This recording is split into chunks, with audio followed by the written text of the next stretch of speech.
in Mago Reddit. Today's story is My best friend of 10 years sabotaged my career advancement. So I tricked him with a fake lottery ticket and destroyed his life in 72 hours. I've been working at the same automotive company for almost a decade. I cannot reveal many details about my job, even though I am using fictitious names and a new account. My company takes these matters very seriously. For the past 3 years, I have worked extremely hard to obtain a promotion that was extremely difficult to get.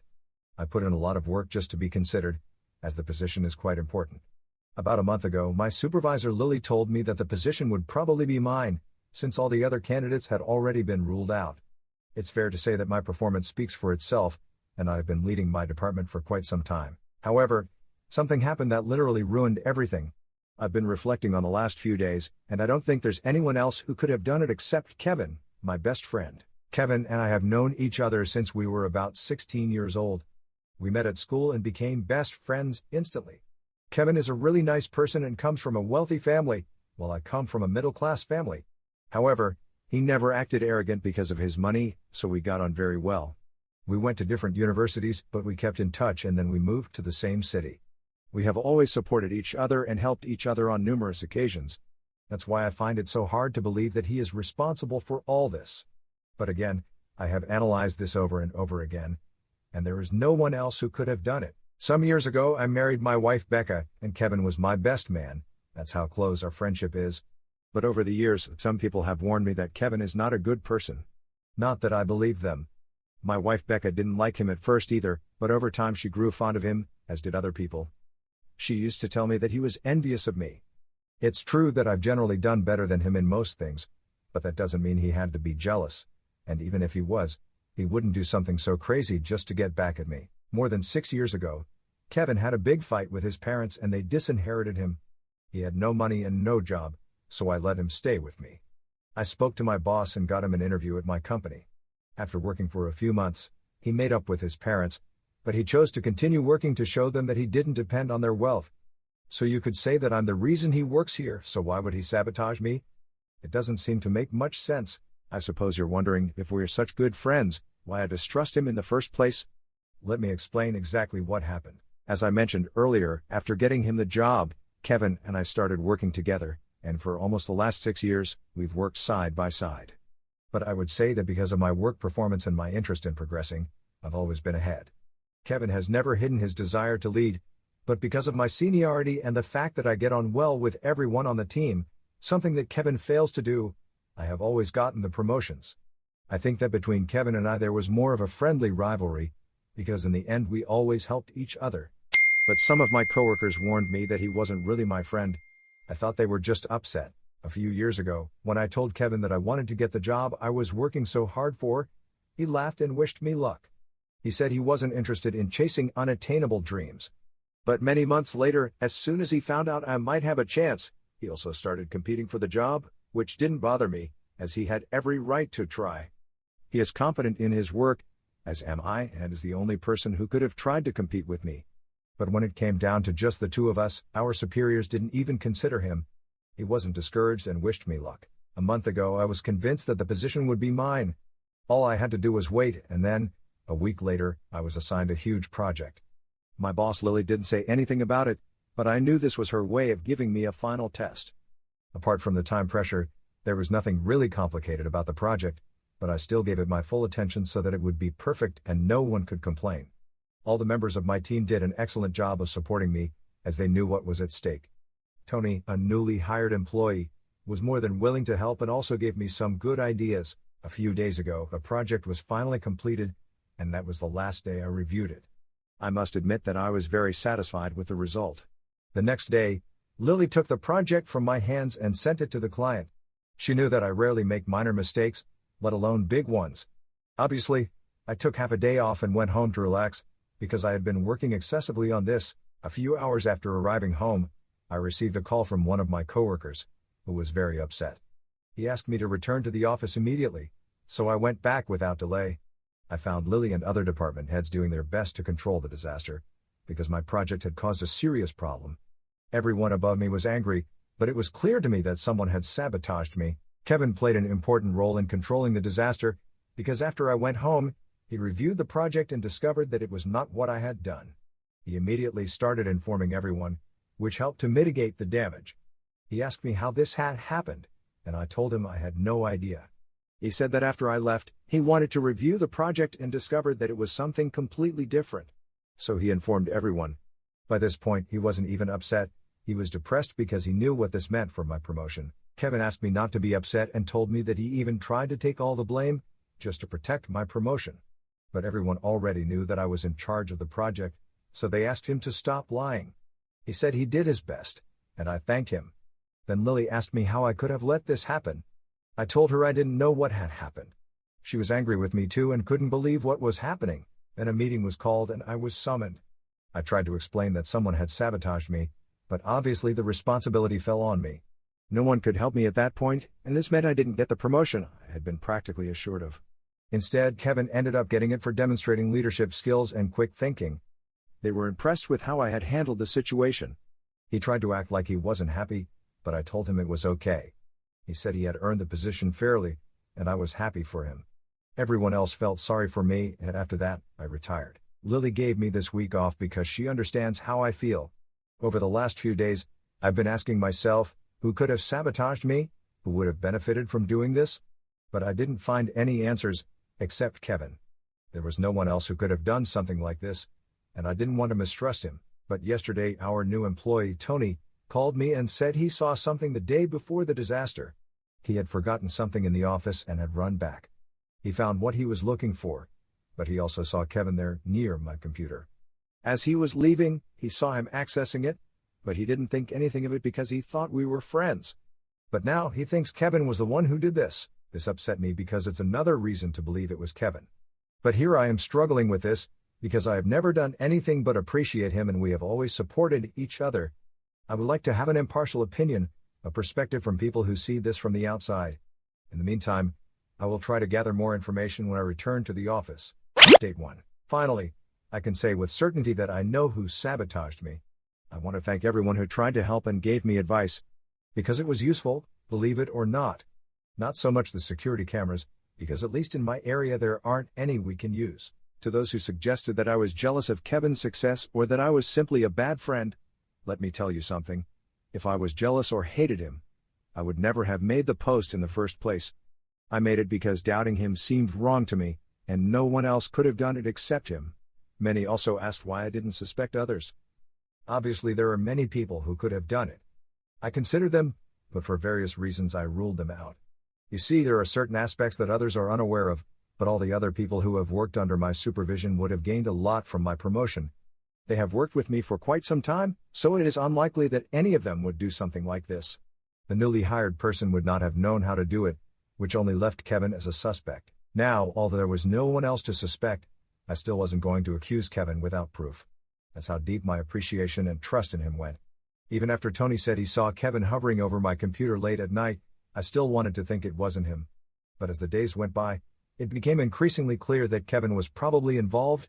A few days after my post, I returned to the office and got back to work.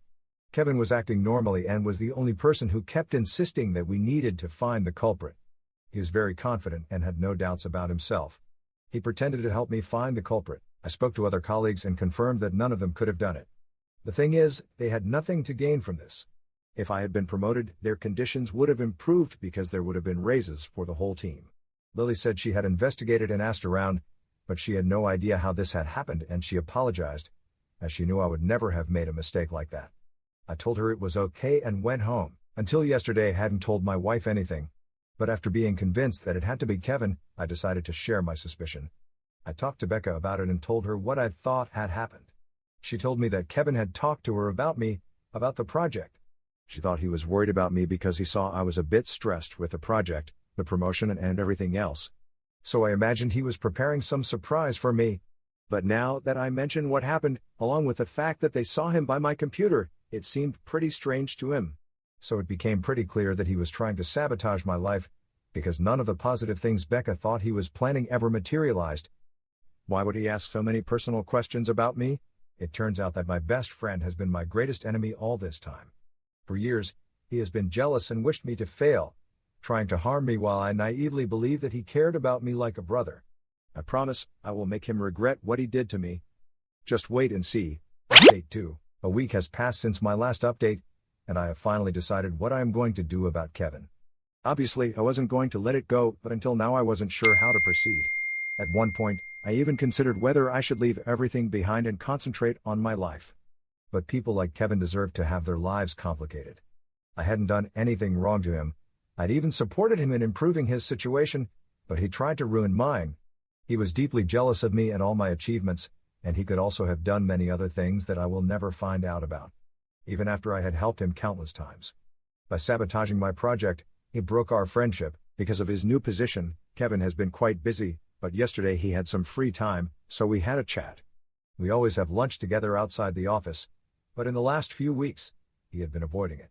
Maybe out of guilt, today he was available and we went out for lunch. His whole conversation revolved around his new position, his responsibilities and how much he liked it. He also apologized for getting the job I wanted, and I told him it was okay. I mentioned that he hadn't cheated on me or anything like that, and I watched his reaction. Kevin remained very calm and collected, and just laughed constantly. He didn't show any hint of fear or guilt. Then I gave him a chance to be honest and tell me the truth about how he really feels about me.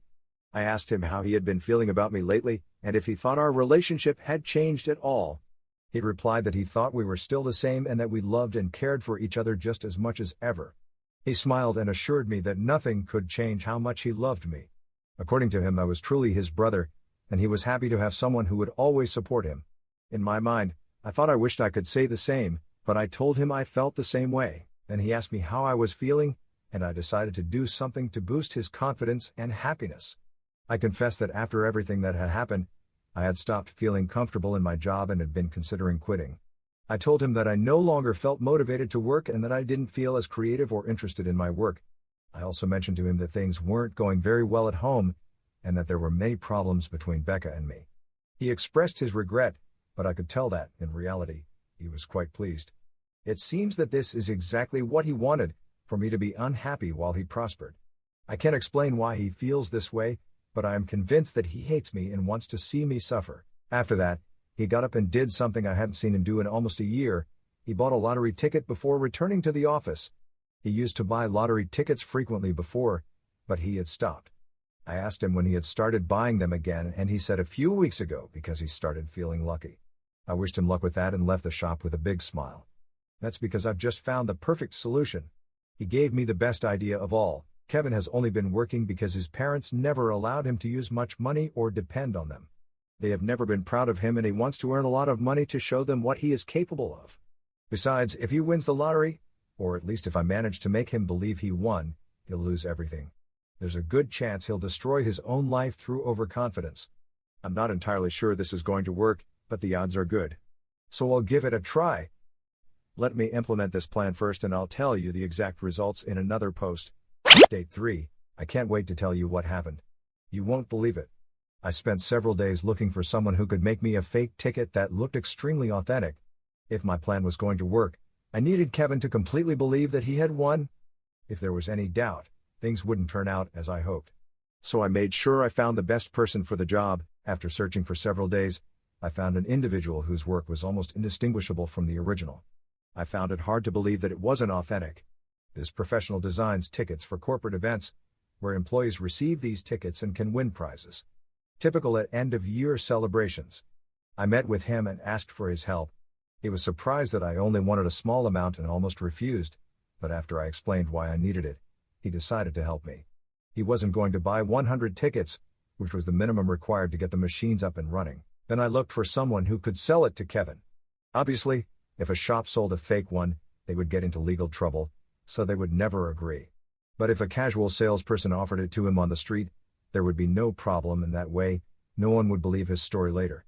I found someone willing to help me in exchange for financial compensation, so I asked him to do it immediately. We planned everything, and as soon as the tickets were ready, we started to execute the plan. This morning, I gave the seller all the instructions and he assured me that he wouldn't make any mistakes. All I had to do was make sure that Kevin went out to lunch with me and bought a ticket. The lunch thing was easy. I told him I wanted to share some things with him. I gave him my usual spiel about being depressed, and he seemed happy to listen and offer his help. He assured me that everything would get better. Deep down, he was probably enjoying my misfortune. As we were leaving, the guy I hired showed up. He said he was going through a bad patch and was selling tickets for $1 each. He asked if we could help him out by buying one each. Kevin didn't seem interested at all, so I had to do something to get his attention. I told the salesman that I would love to help him, as I was also going through a difficult time. I bought one and then looked at Kevin, who also bought one, just out of courtesy. I immediately scratched it, and as expected, I won nothing. Kevin commented that there was no advantage in being a good person. I replied that I wasn't doing it for the advantage. Almost 2 hours after lunch, I heard a loud shout coming from Kevin's office. And he came out, his face completely red. He started shouting and jumping for joy. He refused to answer everyone's questions, but when Lily asked him to calm down, he told her to be quiet and announced that he had just won $1 million. Lily replied that it was great news, but that he didn't have to behave like that, and he replied that he didn't have to listen to her anymore. Nobody could believe it. I just watched it all, trying not to smile. I congratulated Kevin and suggested that he shouldn't disrespect Lily just because he was now rich. This seemed to provoke him, and he asked me if I wanted to see how far he could go with this, and how he really felt. I asked him to please stop. Kevin began to act impulsively because he thought he could afford to. By that time, other people from higher up the hierarchy had arrived in our area, and as soon as Kevin saw them, he started expressing how he really felt to them. He called one a boring old man. To another, well, he said some inappropriate things about his wife, and other offensive comments. When Lily yelled at him to stop, he made an extremely racist comment, which I'd rather not repeat. He said he wasn't afraid of anyone, and when he turned to me, he said there was no point in hiding it anymore. He said he was tired of hearing me talk about work, because according to him, I spent my time complaining about a job he had rightly earned. But now his life had changed and he didn't have to listen to me anymore, although maybe he could listen to my wife if she decided to leave a loser like me. I pretended to be confused and asked him what I had done to him. He replied that it was too long to explain and wished me luck with my miserable life. After this, he was escorted out of the building. I've just got home, and I can't stop laughing. I can't wait for him to find out that the ticket is a fake. I wish I could see his expression when he realizes. Update 4. These 2 weeks have been extreme, because they show how much one life can improve and how much another can be ruined. I think that the next day, or maybe the same day, Kevin realized that the lottery ticket was a fake. He tried to cash it in, but he was told that it wasn't authentic because it lacked the security features that real tickets are printed with. Basically, they explained what had happened, that it was one of those fake tickets used for promotional events. A few days later, he returned to the office, but Lily refused to let him in. However, everyone wanted to hear what he had to say. He had a very embarrassed expression as he tried to apologize to everyone for his behavior. He said that this job had given him everything and that he shouldn't have disrespected the company or his colleagues in that way. He said he wasn't thinking clearly, and that something like that wouldn't happen again. He apologized especially to Lily and said that he really needed to keep his job. He begged her, but she simply asked him to leave. He left without even looking at me once. After my last update, I also contacted Kevin's parents and told them everything that had happened, from how he sabotaged me to everything he did in the office. A few days after he showed up at the office, he showed up at my house to ask me for help desperately. He started by apologizing and saying that he didn't even deserve to be heard, but he knew I would listen to him because, unlike him, I was a good person. I asked him to stop acting and get to the point. He explained that he had nowhere to go, he was on the blacklist of other companies, and his parents were not answering his calls. He could only turn to me for help. He begged and pleaded with me to forgive him and help him. I replied that I had already forgiven him, since I had also done something. He was surprised and asked me what I meant. I explained in detail everything I had done and how I had put him in a situation where he ruined his own life. He couldn't believe it, but as I went through each detail, he became more and more furious. After I told him that I even managed to get his parents to cut off all communication with him, he couldn't control himself any longer and literally physically assaulted me. My wife called the police, and he was arrested for assault.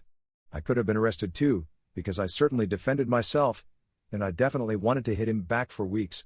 But I have a small camera on my doorbell, which clearly recorded who initiated the aggression. I haven't seen him since, but I hope he has a very difficult future ahead of him, which will probably happen. I am very satisfied with all my actions because I think he deserved it. And 2 days ago, the management decided to promote me and give me the position I should have had from the start. He wanted to ruin my life, improving his own, but karma put everything in its place. It has even granted him a promotion to a higher level of karma. Update 5. My former best friend continues to try to harm me while his life deteriorates further and further, so I think I can continue to post updates here. His physical aggression has had consequences: a $1,000 fine and 55 hours of community service. I wonder how many lottery tickets I could buy with that money. His dream of getting rich without working will have to wait. He tried to seduce my wife, or at least he thought he was. He called her to ask if she could meet him. My wife knows exactly what he did, so she was prepared.